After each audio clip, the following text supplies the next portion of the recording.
Testing, testing. I always wanted to say that. Good afternoon, conference. Or, as we say in Wales, good afternoon, conference.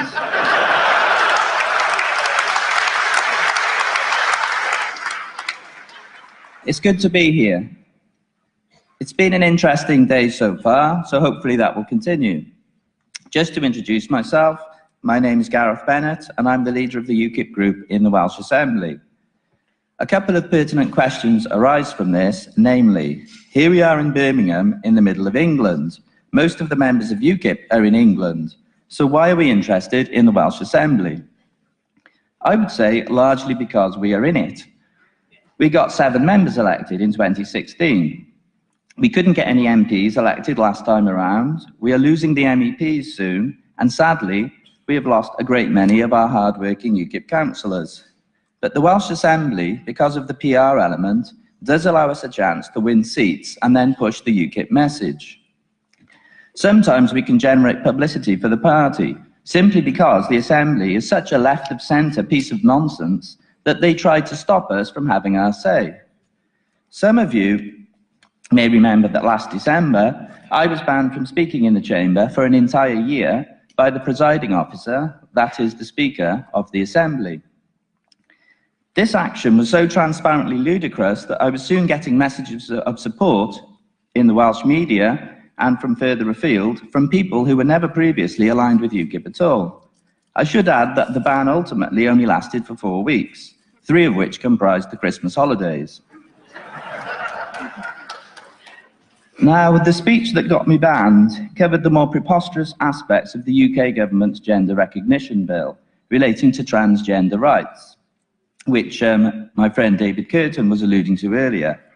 I raised what I thought were valid safety issues relating to men dressing up as women, accessing women's public toilets, women's prisons, girl guide groups, and such like. My concerns were ignored, though, and instead I was banned, on the grounds that some of my language had been discriminatory against transgender people. I had dared to use the dreadful phrase, deviating from the norm. Shock horror. Now, the ban showed that the Welsh Assembly doesn't want free discussion in its chamber. Minority rights will always be such a sacred cow that nothing can be said which might be thought to offend the minority rights groups. This is a worrying development in the UK as a whole, of course. Anyway, I'm going to stop speaking now and show you our latest party political broadcast for Wales. This is a beautiful country. It has a rich history and a culture which we are proud of. This is Wales, the land of our fathers and a jewel of the United Kingdom. It deserves the best government. Over 20 years ago, the nation voted to create the National Assembly for Wales and devolve powers from Westminster. Ever since, Welsh Labour has ruled the roost and controls the NHS, schools, transport, housing, and many other important areas of life in Wales. The Welsh Assembly now also has the ability to raise new taxes on us in Wales and pile them on top of taxes set in London. In 1999, we were last but one in the UK table of incomes. By now, Wales has sunk to the bottom of the league and is the poorest part of the United Kingdom. Thanks to Labour's government at the Assembly, Wales is bottom of the class of UK nations in maths, reading and science. Labour's government in Cardiff Bay is committed to turning Wales into a so-called nation of sanctuary, which would open the floodgates to countless refugees. This is the height of irresponsible virtue signalling by the Cardiff Bay establishment. We don't care about the negative impact of mass migration on jobs, infrastructure and income. So let's break up the cosy Cardiff Bay establishment, sideline the trivial pursuits of Welsh Labour and put our people first. Wales voted to leave the European Union and UKIP was the only major political party to campaign for this. Now, both the Conservatives in Westminster and Labour in Cardiff are committed to stifling Brexit in any way they can by either having us leaving name only, or by stopping Brexit altogether. The Brexit we work so hard to achieve is threatened by both wings of the political establishment. They think they know better than you. UKIP is the only party that can be trusted to deliver Brexit and to defend you from the arrogance of the political class. See that number? It's getting bigger and bigger, isn't it? It's how much the UK national debt has increased since you started watching. According to the Taxpayers Alliance, the debt increases at a rate of £2,159.45 per second. Currently, UK public debt is almost £2 trillion and rising. Both Conservative and Labour governments are to blame. This must not go on. It's economic madness, and it must end. UKIP is the only party to oppose the destruction of our industries and way of life. Tell the political elite that you are fed up with the same old excuses, and give UKIP your support for the Wales you deserve. UKIP for the nation.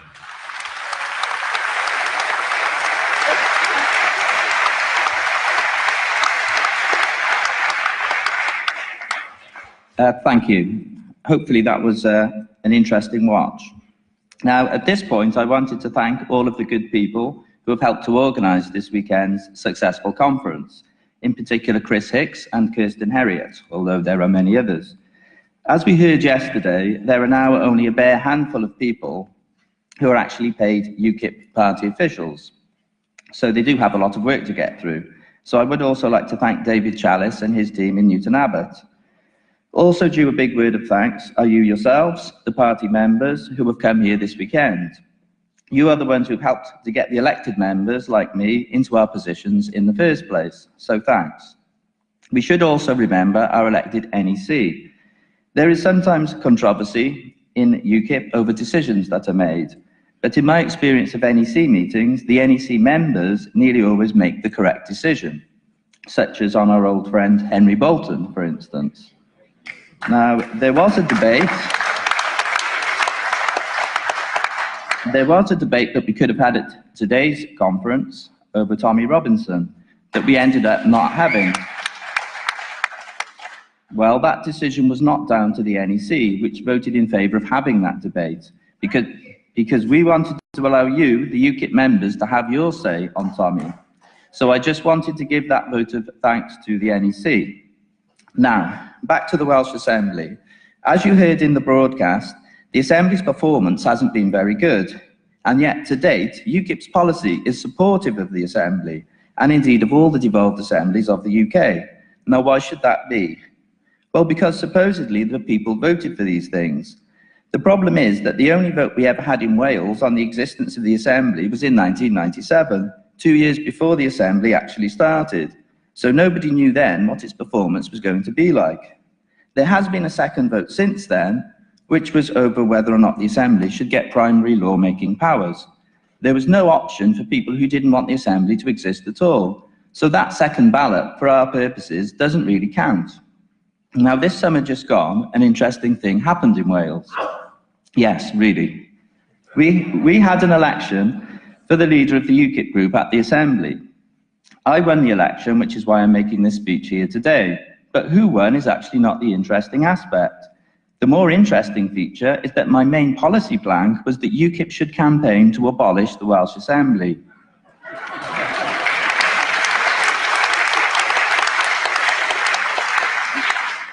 Thank you. Now, it might seem counterintuitive to campaign to abolish an elected legislature which actually has UKIP members in it. But if you think about it, that's exactly what UKIP people spent 20 years doing as members of the European Parliament. So we could similarly campaign to abolish our own jobs in the Welsh Assembly. Actually, for a few years, that might be precisely the policy that gets us re-elected. Opinion polls over the past few years have consistently shown a figure of around 25% of Welsh voters who want to get rid of the Assembly. Now, as UKIP is currently polling around 6%, it's not rocket science to realise that this could represent a considerable increase in vote share for us. We shouldn't just do things for electoral gain, though. There has to be some principled reason for UKIP to back such a campaign. Doesn't campaigning against devolution go against UKIP's principles of localism and of devolving politics to the lowest possible tier of government? Well, I would say no. I would say that the devolved bodies in Wales, Scotland and Northern Ireland were never part of the historic political fabric of the United Kingdom.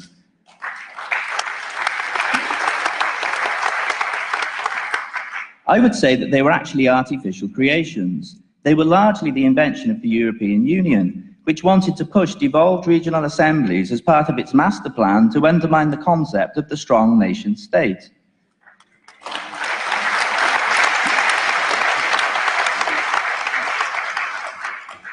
It occurs to me that we have spent 25 years in UKIP campaigning against the erosion of UK sovereignty from without, from the European Union. We have asserted in this long struggle that's still going on that it's the UK that is the nation state and not some federal superstate called the EU. But in Wales, I've spent the past 20 years witnessing the Welsh Assembly grow its powers, stretch its tentacles into matters that were previously overseen by our UK Parliament, and threaten Westminster with Supreme Court battles over sovereignty. In the past 2 years, the Assembly has wasted an awful lot of its time in trying to thwart the UK government over Brexit, despite the fact that Wales voted to leave the EU exactly the same as England voted to leave. If UKIP does oppose devolution, how does this affect Scotland and Northern Ireland? Well, in Scotland, as my comrade David Coburn just told us, polls show a steady 20% support for abolishing the Scottish Parliament, which is a lot more than the current level of support for UKIP in Scotland. I'm reliably informed by my friends in UKIP in Northern Ireland that most of them also support the end of the Northern Ireland Assembly, an institution so troubled that it has not even been able to have a functioning government for almost 2 years. But Robert Hill, our Northern Ireland spokesman, will be telling you more about that in just a minute. What about England, though? How does the anti-devolution policy that I'm proposing affect UKIP members in England? Well, here we are in England, and most of the people here today will probably be from England. You form the vast majority of the party, and ultimately it's your say on devolution that will really matter. So please, English members, have a good hard think about this over the coming weeks before you reach a sensible decision, and conclude that I'm right in wanting to abolish these useless institutions, the Northern Ireland Assembly, the Scottish Parliament and the Welsh Assembly.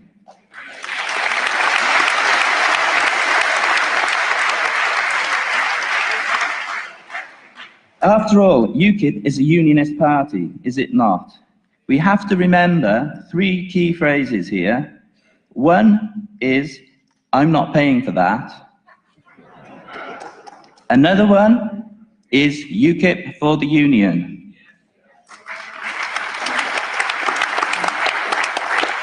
And the third and final one is onward with the anti-devolution revolution. Thank you.